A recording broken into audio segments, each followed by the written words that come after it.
Not going to leave you here in Houston. I'm joined by UFC President Dana White. Dana, before we get into this fight card, which is happening on Saturday, can you kind of outline this plan for Japan? You're going to have 2 shows, one in Vegas and one in Japan. Can you walk us through how you would like that to go? Well, basically what I said is we're getting to a point where we're going to start doing 2 shows, one somewhere else and one here in the United States, one on free TV leading into a pay-per-view. I don't know if Japan is going to be that fight, but it would make sense that would be one that we would try to kick off. And, you know, we're still figuring out all the details on how we'll make it work, but we'll make it work. All right, I have faith in you. Thank you. Now let's talk about this card. The main event, Frankie Edgar versus Maynard. 3rd time they're fighting.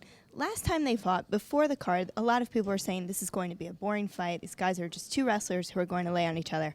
Obviously proved them wrong. Are you excited about how much they bring to the octagon and kind of the future of the lightweights and down in the divisions? Yeah, I love when guys talk about how boring a fight's going to be or how bad it's going to suck before it actually happens. You know, Maynard and Frankie Edgar, the thing about this fight, you know, if you look at the last 2 fights, this fight, there's so much emotion going into this fight, and both guys want to win this fight so bad. You know, I think the fight's going to be awesome. I think it's going to be crazy. And as far as the lighter weight divisions, as these guys start to get on the big stage now and headline pay-per-views, headline, you know, fight nights like last Saturday, it's hard not to fall in love with these weight divisions. They're exciting, they're action-packed, they're nonstop. Dominic Cruz, you know, I know Dominic Cruz has his critics. I don't know how you can criticize this guy. He's incredibly well-rounded. He's always moving forward. He's always doing something.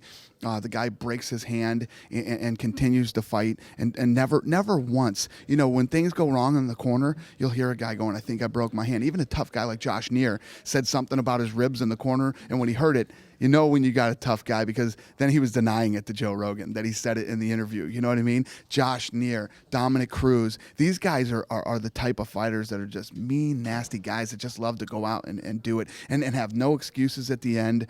It's just, how do you not love Dominic Cruz and all those lighter weight divisions? Well, another guy that people love and has been very dominant is Jose Aldo, and he's fighting Kenny Florian in the co-main event. And you've been critical of Kenny, saying, you know, he can't really perform in the bigger fights, and this is his 3rd title shot.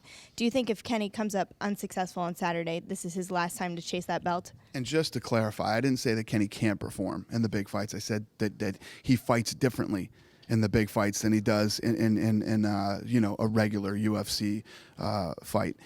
And hopefully Kenny comes out and proves me wrong. You know, hopefully all the you know, and just so everybody understands, I love Kenny Florian.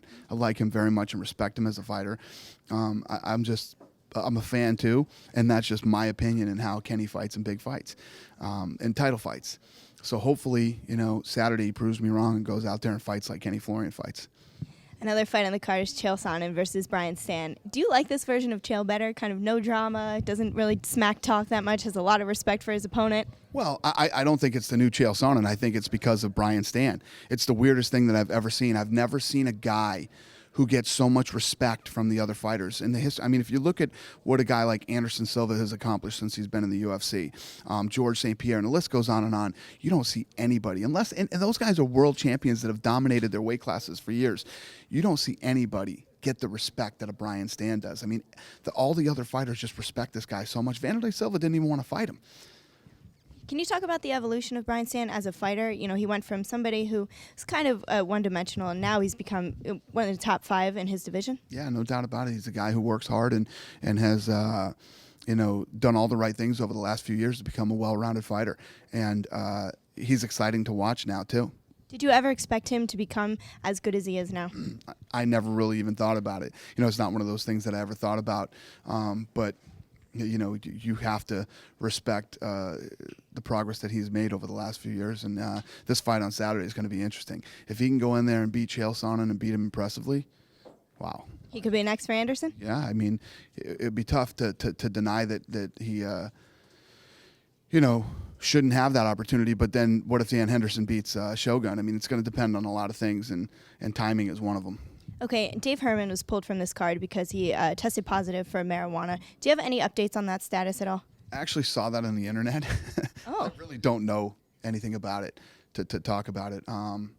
Yeah, I don't know anything about it. Okay. We talked to Melvin Gillard last week, and he is under the assumption that he's next in line for the lightweight belt. Is that correct, or are there a lot of other factors, such as Clay Guida and Ben Henderson fight? Yes, there's a lot of other factors out there, and I think what we need to do, obviously, if a guy like Melendez comes over here, there's a couple of different routes we could go. Melendez could come over and fight right for the title, but I hate to do that to guys because everybody who comes over to the UFC for the first time has a first tough fight. They got to get those jitters out. So I don't know, but Melvin Gillard is definitely one of the top guys out there. The problem is that division is so stacked, and there's so many people right there at that level. We need to figure it out and have a fight and see what we're going to do after this happens on Saturday. If you bring Gilbert over, would it be before his scheduled fight in December? I don't know. All right. Now, I really don't know. I'd tell you if I knew. Other guys that you're looking to sign from Strikeforce, Verdum and Bigfoot Silva, any updates on them? Are they coming to the UFC for sure, or is that just speculation like a lot of other things? Yeah, I know Lorenzo met with the Showtime guys yesterday in New York, and Lorenzo and I are supposed to talk today after this press conference. So. Okay, and before I let you go, there's been a lot of talk about the flyweights coming to the UFC by the end of the year or early next year. Do you have any indication as to when they'll make their debut? I don't. It makes more sense probably at the beginning of next year, but we'll see. I don't know, but we're on it, and it's going to happen soon. All right. Well, thank you so much, Dana. Looking forward to Saturday.